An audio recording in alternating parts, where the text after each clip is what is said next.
5 signs that you're ready to quit MAGA forever. Perhaps you were one of them. You wore the hat. You went to the rallies. You truly believed you were on the right side of history.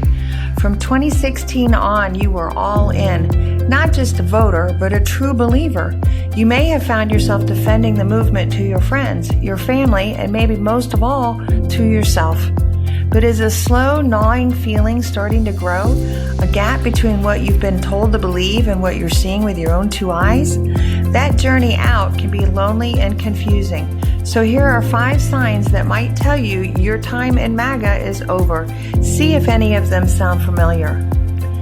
To begin with the first sign, the inconsistencies begin to appear. The first sign is when the official stories stop making sense.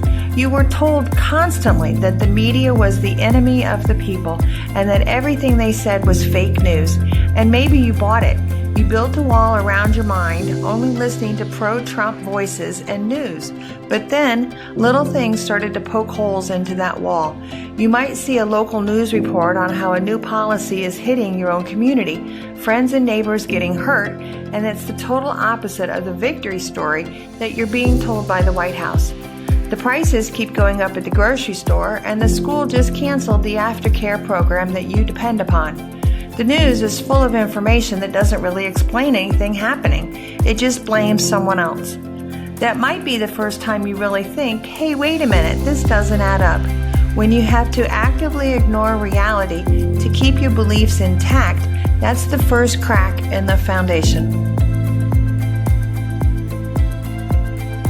The second sign is when you start making excuses for behavior that you'd never tolerate elsewhere. So yeah, what about this second sign? The excuses. Nothing is ever his fault. Maybe you remember getting into it with a family member over some of the rhetoric being used, things that just flew in the face of how you were raised. Right in the middle of defending it, you might have just stopped talking. A voice in your head asked, would you accept this behavior from your boss, your pastor, a friend? The honest answer is a hard no. You would never let anyone else in your life get away with that.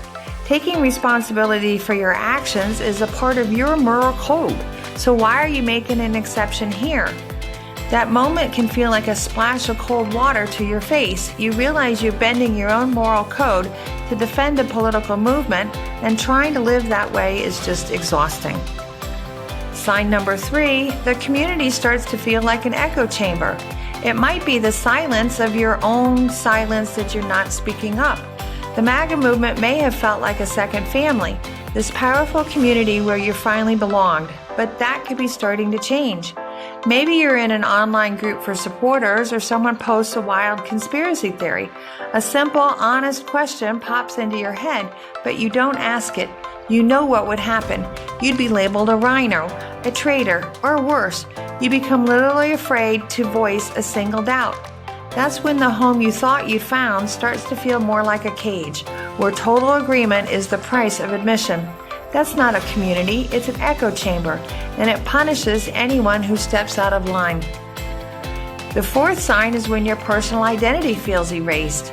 This mental exhaustion leads to the fourth sign, feeling like you're disappearing. It might happen slowly and then all at once. You realize your identity has become a MAGA supporter first, and everything else, a father, a neighbor, a person of faith, comes second. The movement demands loyalty. When a political identity asks you to betray a core part of who you are, it's not an affiliation anymore. It's like swallowing you whole.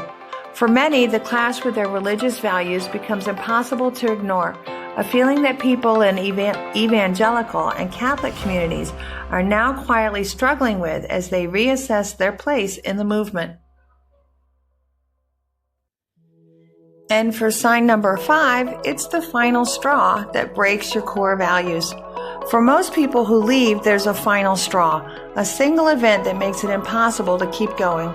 For some, it was the handling of the tariffs and the economic upheaval from reckless and illegal demands for payment, breaking congressional lawmaking. For others, it was the party calling the ICE raids and the Venezuelan bombings legitimate political action. For a veteran who served to defend democracy, watching these events isn't about politics. It's a violation of everything they believe as an American. It's a line they cannot cross. The rights of due process to be accused and presented evidence in a court of law isn't a partisan talking point. It's the bedrock of the entire country. At that moment, the political fight ended. It becomes about right and wrong. You might just quietly take off the hat for good. Because breaking up is never easy. Leaving a tribe or a second family is one of the hardest things a person can do. It's painful, and it often means facing the difficult truth that you were wrong about a lot of it. Staying true to your principles and values provides incredible energy for a transformation. This is an opportunity to discover who you truly are and how you can make your American dream come true. If these signs hit home for you, please know that you are not alone, and it's okay to change your mind. It's okay to choose your own values, your family, and your country over any political movement. Groups now exist to provide a space for people having the same doubts, and our book can guide you towards better days. If this resonates with you, please like and subscribe. More importantly, if you've been on a similar path, share your story in the comments. Let's build a new community right here based on the courage to find your way back to yourself.